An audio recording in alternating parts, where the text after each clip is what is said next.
Hi everyone. Today we're going to take a quick overview of what we talked about in our last community connection. And so in this virtual meeting, we had an opportunity to connect with many NICC colleagues, hear some great stories and folks' experiences as well regarding community. And so we're going to just cover a few highlights in a couple minutes here, so that way you can take some key reminders, or if you weren't able to be there, get some of the key topics we talked about. And so to get started, you'll see in our photo, there's a really great story behind this with a few of our NICC instructors. Please feel free to reach out to hear a little bit more from them directly. And so when we're talking about community, we also want to point out that it's one of our areas in our NICC reflection series. So we do have a document for faculty to be able to use to self-assess their courses. And in that document, folks will be able to see their areas of strength as well as their areas of growth. And these areas include community, organization, cultural connections, content, accessibility, and assessment. And so you can view this material in the Canvas faculty group, or you can also scan the QR code to the respective area to view resources specifically in that area. So today when we're talking about community, one of the things we wanted to start with is by thinking about what stressors our students may experience that can affect their learning, right? We know creating a sense of community is very important because it helps people feel comfortable in the classroom. So in this group, we mentioned things like childcare, personal relationships, employment, food security, trauma, mental health and mental health diagnoses, health concerns, connectivity, and many other examples listed here. You'll notice that some of them are external, some of them may be internal, but all of these things can have an impact on our students' learning. And so if you'd like to take a second to pause the video and take a look at some of the items listed, as well as think about some other stressors in your own courses, we recommend that as well. When you're ready, you can play the video and we'll move on to the next section. Another item that we talked about is the idea that our brains are always in a state of either learning or surviving, right? And so for our students, if they're constantly in a state of survival mode, right, it can feel high anxiety, it can feel like some confusion, difficulty focusing. It becomes really hard to activate that sense of learning brain. It's also important to note that learning brain is when folks are open to learning, when they feel comfortable, that's when they're able to really get to make the most of their learning. They're open to learn because they feel safe and comfortable.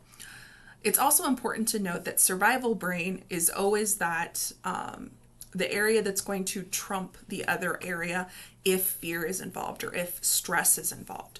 And so what we want to do is have our students move from survival brain if they're experiencing, negativity in their past or trauma or things like that, and move toward learning brain. And so we want to create those environments, right?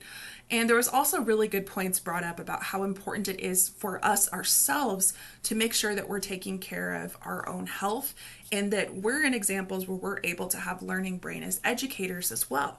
Because when we don't feel comfortable, we fall into those same things as well. So the difference there is that our brains are either in learning brain, open to learn, or survival brain. Okay, so these things that we mentioned earlier are things that students take with them in the classroom, these stressors.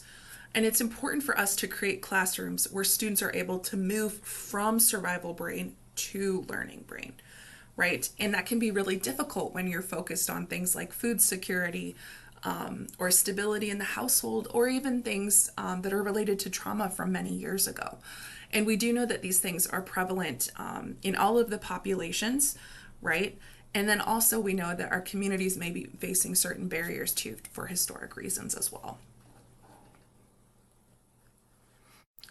Okay, when it comes to implementing techniques in our courses related to building community, there's a few that we have listed here. So there are 10 categories that we have included on our NICC course quality check. Okay, this is a longer list compared to the reflection because this gets a little bit more in depth. And so you'll see in these examples, it includes things like Students welcome to the course with a warm introduction as well as opportunities to meet their classmates. Okay, it also discusses cultural protocols and considerations. For example, reciprocity, respect for elders, and those factors are embedded in the course to create a welcome sense of community. We can also see that communication guidelines, course and institutional policies are linked and stated, and also modeled by the instructor, right? Creating this sense of a welcoming environment and, respect for one another. Also, inclusivity is communicated by discussing the importance of differing perspectives.